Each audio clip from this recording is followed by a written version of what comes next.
Well, you know what? Pretty soon you may see many more flowers in Olmsted Park Systems right here in Louisville, since they recently announced the park's first expansion in its 130-year history.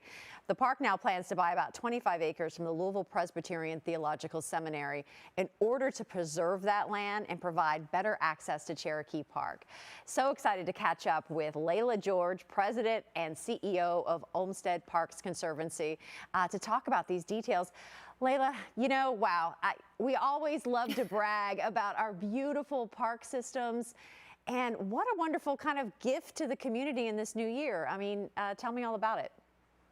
Well, it's a tremendous gift from Norman and Belita Noltemeyer, who live nearby and saw the threat of a development on these 25 acres and stopped it, essentially. They stepped up and partnered with us in order to provide a very generous $8 million gift so that we were able to purchase those 25 acres, protect them from development, and, as you said, increase Cherokee Park by 25 acres, which is the first expansion in the history of the park.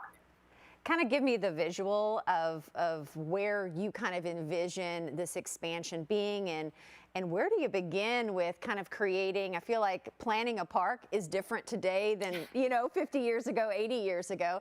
How do you create kind of a different park experience for people? Sure. Well, this property is interesting because about 9 acres have been used as park space for decades. There's already mountain biking and hiking trails in there. There's an area where Beargrass Creek flows through the property, and people use it daily, most likely assuming that it is part of Cherokee Park, which it is not. So we'll continue to have that access, and then we will enter into a master planning phase, which is where we meet with neighbors and stakeholders and come up with a plan in partnership with the landscape architecture firm to really figure out what the best and highest use of this property is. There's not many acres of this size, parcels of property like this that are nearby Cherokee Park, so it really is a unique opportunity, and we want to make sure we do it justice. You know, right off the top of the show here, I said, you know, we always love to brag about our park system here in Louisville because I think it is so unique, right? When people visit, they always say, I didn't know you all preserve this much park to enjoy. What do you think this says kind of to other people outside of Louisville that look what we're doing here? Well, it's amazing. I mean, one thing I've said is that we are unique in the park systems that we have here. The Olmsted Parks is the original park system.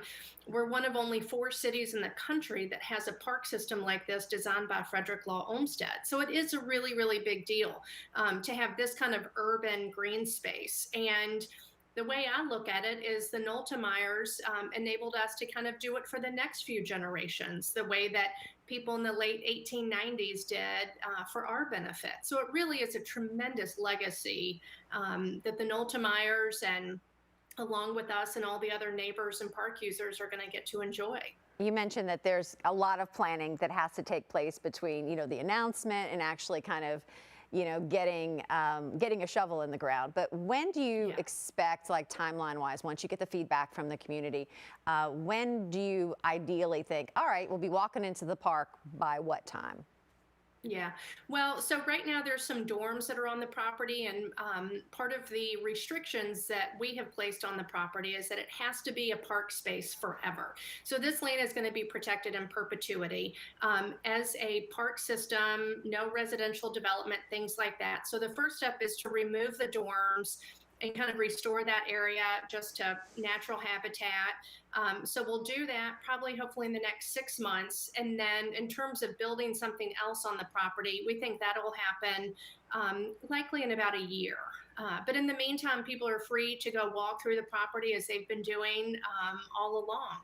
Well, we look forward to tracking all the progress with that. And what a way to start 2022. Layla, thank you so much. Oh. Yeah, thank you so much. It's been a pleasure. Absolutely. Well, if you're interested in learning more about the Olmsted Parks Conservancy, visit olmstedparks.org.